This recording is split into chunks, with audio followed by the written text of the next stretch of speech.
Так, эфир қосылды ма? Кіреміз эфирге қайтадан. Так, мынау кішкене, все. Эфирге кіреміз.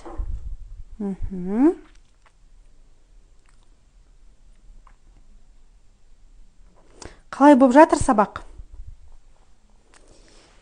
Сабақ қалай болып жатыр? Ұнап жатыр ма? Енді қараңыз.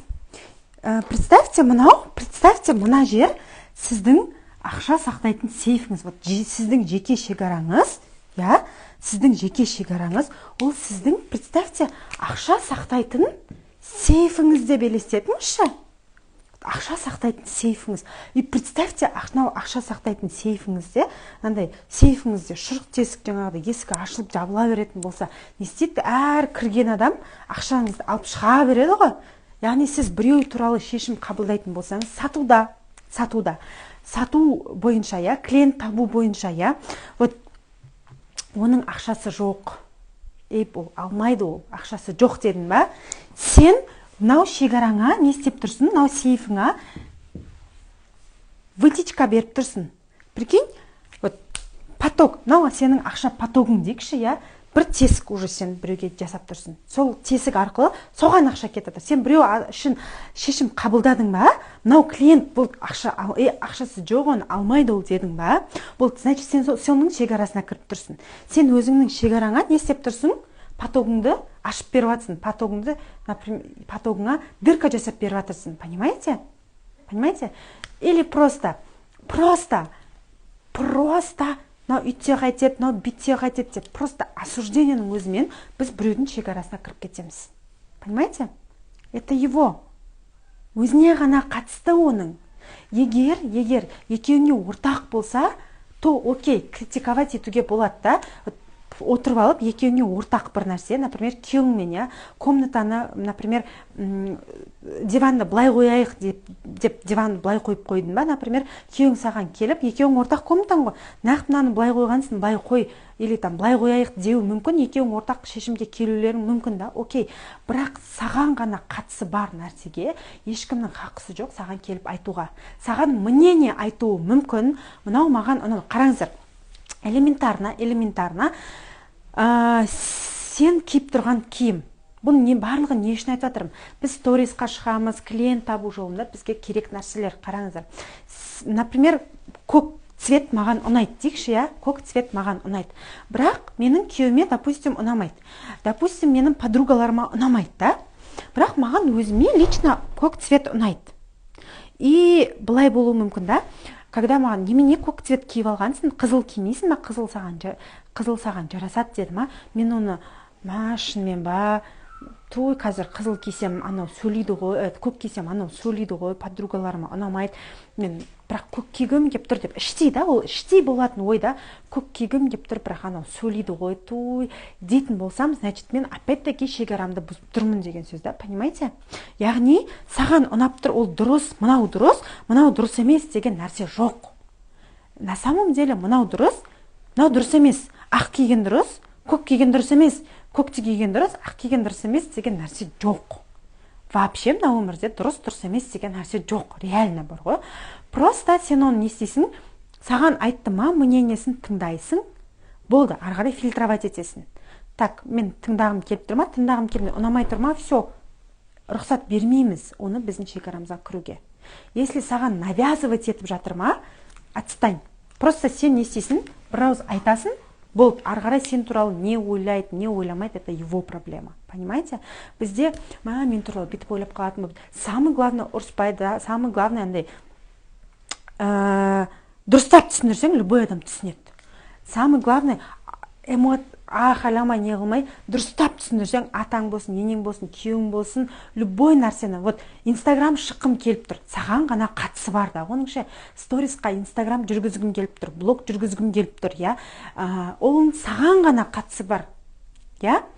Бірақ күйеуің шішіске неме қаласын, сол жұрттың қатындар ана ұқсап, лағып, сол дейма, ол сен шекараңа кіріп тұр. Ол оның оған қатысы жоқ. Я мнениеңді тыңдадым, окей, рахмет, бірақ ары қарай өзім білем деген нәрсені ұстану керек. Понимаете? Егер соның айтқанына бола соны не қылса, значит сен опять-таки не наныңнан айырылып тұрсың деген сөз. Ақшаң няха ақып кетіп жатыр деген сөз. Понимаете? Вот ол маған ғана қатысы бар, жүргізем, болды, все. Комментарий келді ма, это их мнение. Они имеют право мнение айтуға. Я? Бірақ критиковать и навязывать свое никто не имеет права. Енді арғарай кім не үшін ол адамдар саған келіп айтады, не үшін претензия айтады, не үшін саған жаман комментарий жазады, не үшін енең келіп саған сөйлейді, не үшін күйеуің келіп сөйлейді, не үшін әйелің саған вечно недовольная, оның барлығы қарыздан табысқа курстың ішінде бар. Курстың ішінде дайындап жатырмын мен, 5-6 уровендерде болады. Именно сол бойынша. Понимаете? Яғни принимать өзіңді қалай бар. Принимать айналадағы адамдардың мнениесін, сен туралы мнениесін дұрысынан қабылдай білу. Яғни білгенімді істеуім керек екен деп лағып көшеге тыржылан шығып кетпеңіздер тағы. Нет, это не так работает. То есть каждый нәрсені это разумно, неразумно екенін шешім қабылдайтын сіз ғана. Понимаете? Сіз ғана. Сондықтан ешкім сіз үшін шешім қабылдауға хақысы жоқ. Себебі әр адам қазір 18-ге толдыңыз ба, болды, сіз өзіңіз үшін өзіңіз шешім қабылдайсыз. Мамам сөйлейді, папам сөйлейді, олардың мнениялары ғой, олардың желаниялары, оларды біздің шекарамызға кіргізуге жол жоқ, хақымыз жоқ. Оның да хақысы жоқ, сіздің де хақыңыз жоқ оларды кіргізуге. Кіргіздіңіз ба, болды, все. Солардың мнениесімен өмір сүріп жатырсыз ба, болды, все, сіз, все, болды, солардың жетегінде жүрсіз. Тура сіз солардың өмірінде өмір сүресіз. Енді қараңызшы, бір нәрсе айтып өтейінші жолы осы жерде. Жалпы бір адамды тыңдайтын кезде, саған мнение беріп тұр, бір бизнес ашқым келіп тұр, басқа нәрсе жасағым келіп тұр, бір нәрсе жасағым келіп тұр деген кезде, өзіңізге сұрақ қойыңызшы. Маған досым айтты, подругам айтты, күйеуім айтты, әйелім айтты, інім айтты, енем айтты, атам айтты, туысқаным айтты, бөлем айтты, қойш, немене қыласың, блогер болып кетсе, қой, зачем саған жүр сол, болмайды, сен қолыңнан келмейді. Ол үшін ақша керек, ол үшін анау керек, ол үшін мынау керек деп айтқан адам, сізді тоқтатқан, любой сөзбен тоқтатқан адамды қараңыз. Так, мынау өзі таксист. Айына 200-300 мың теңге табады. Мен айына 2-3 миллион табу үшін әрекет жасап жатырмын. Осындай нәрсе ашайын деп жатырмын. Ал мынау маған болмайды деп жатыр. Осы болмайды деген, бұл бәрін білетін болса, бұл ақылды болса, өзі 2-3 миллион тауып жүретін еді ғой. Давай, менің целім 200-300 мың теңге емес, таксист болу емес. Егер сіздің целіңіз таксист болатын болса, барыңыз да таксисттен сұраңыз. Не істеймін деп ше? Ал егер сіздің целіңіз 2-3 миллион табамын жоқ дегенде, 0 вообще жоқ дегенде 2-3 миллион табам, и бір бизнес жасайым деген болсаңыз, 2-3 миллион тауып жүрген адамға барып сұрайсыз. Реально, 2-3 миллион адам тауып жүрген адамға барып айтасыз. Нан жасайын дегенен болмай қалама деп тұрмын деген кезде, ол саған ешқашан айтпайды, болмай қалады деп. Жасамақ қой, зачем деп айтпайды ешкім, понимаете? Яғни, сен біреудің мнениесін тыңдаған кезде, ой, шушески, мен ақ селам ғой, мен ақ ақылым бар ғой, 25 мың теңге, 150 мың теңгеге курс алғанша, мен ақ берем ғой, саған ол ақылды, шушески, зачем саған ол, деп күйеуің айтама, інің айтама, мамаң айтама, например, ой, сол біреулерге барып, деп тұрсын ба? Окей, тыңда, болады тыңдауға, бірақ сен сол сияқты боласың. Сол сияқты болғың келсе, сол сияқты өміріңді сүргің келсе, таксист болғың келсе, бір айлықтан айлыққа, айлықты түсіндірдім, айлықтан айлыққа жұмыс жасағың келсе, мамаң сияқты, папаң сияқты, ағаң сияқты, тыңда. Егер ол адам сен, зачем саған білім алып керек емес, білім деп 10 миллион тауып жүрген адам болса, тыңда соны. Окей. Бірақ 10 миллион тауып жүрген адам білім алма, зачем саған деп айтпайды. Мен сіздерге айтайын. Ал тот человек, который кеше айттым, біліміме мен 20 миллионнан астам ақша жұмсағам да. Представляете? Просто біліміме, опытым, 6 жылдық опытым, 15 түрлі нишада, қазір цех бар, 0-ден бастап цех аштық та, обороты 4-5 миллиондық цех бар да, например, ана жеті ата деген нәрселер бар ғой, қазір ағаштан жасалған изделиялар, сондай жасайтын цех бар, яғни рабочилар бар, не бар, яғни сондай нәрсе жасаған. Одан бөлек 15 түрлі нишада жұмыс жасаған адам, я, вот соны тыңдайсыз ба? Или я кемінде 0 дегенде 1 миллион теңге табатын адамды тыңдайсыз ба? 0 жоқ дегенде 1 миллион теңге табатын адамды тыңдайсыз ба? Или 100 мың теңгеге, 200 мың теңгеге айлыққа қарап отырған немесе вообще жұмысы жоқ біреуді тыңдайсыз ба? Вот решение за вами. Решение за вами. Если дальше вот маған айтқан солай дейді. Окей, тыңдай беріңіз, Мадико. Если тыңдайтын болсаңыз, окей, сіздің өміріңіз кім сізге солай айтып жатыр? Сіздің өміріңіз, сіз кімді тыңдайсыз, сол сияқты болады. Кімнің өмірі сияқты болғанын қалайсыз, содан ақыл айтасыз, ақыл сұрайсыз. Реально. Вот кімнің өмірі сияқты болғанын қалайсыз? Например, менде бір үйдің жалғыз келінімін да, если так посмотреть. Бір үйдің жалғыз келінім. Бірақ қалаған жағыма барам, қалаған нәрсемді жейм, маған кім сен қанша ақша тауып жатсың, қанша ақша табасың, кәні мынақа бер, бала шағаға бер, продукты ал, киім ал деп жатқан ешкім жоқ.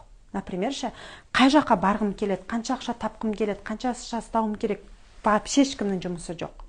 Кіммен сөйлесем, кіммен не істеймін, например, қалағанымды, өзімнің қалауымды жасаймын. Себебі мен не істеймін, энергиямды білем, жеке шекарамды білем, одан бөлек 1,45 сабағымды білем, который онлайн курста беретін да, 25, всего лишь 25 мың теңгеге мен соншама құнды, мынау беріліп жатқан ақпараттар, кешегі бүгінгі беріліп жатқан ақпараттар 5%, реально 5%. И то ол ақпараттар жоқ оның ішінде, ол курстың ішінде вообще басқаша тақырыптар болады да, например, и то техникалар бар. Яғни сол нәрселерді өзің жеке шекараңды реально қорғап үйренетін тақырыптар бар да, реально сен несіз, реально потогыңды ашатын тақырыптар, техникалар, практикалар бар да, атомный бомба, реально жасасаң бомба болып жарылатын техникалар бар да.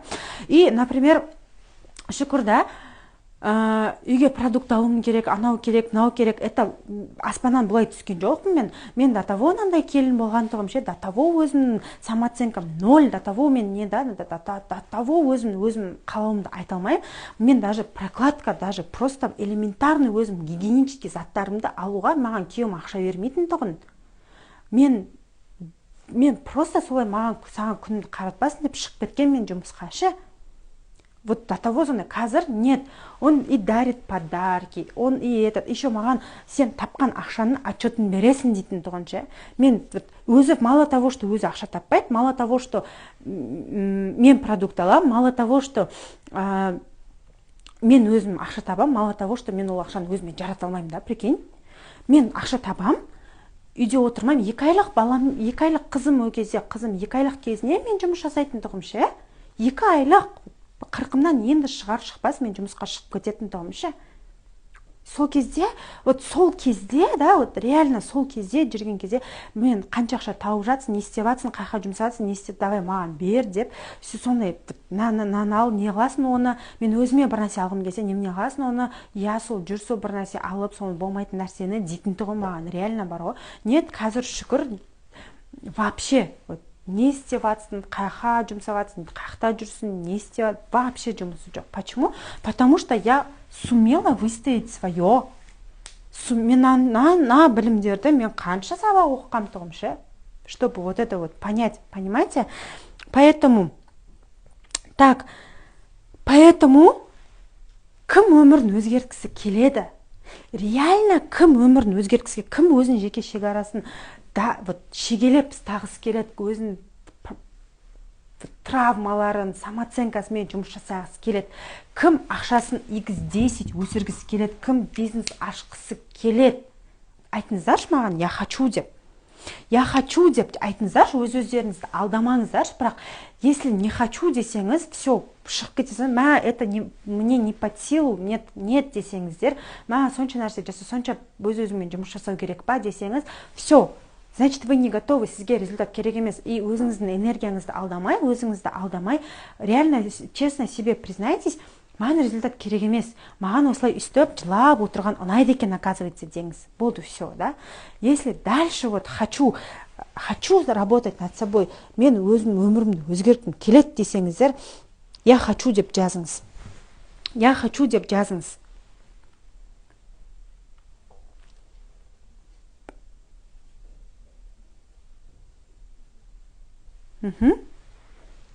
А что, никто, что ли, не хочет? Өмірін өзгертуге желаниесі жоқ па ешкімнің?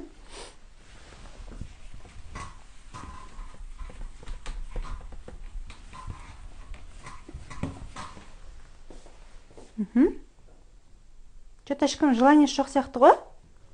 Ары қарай айтпақ қойайын ба?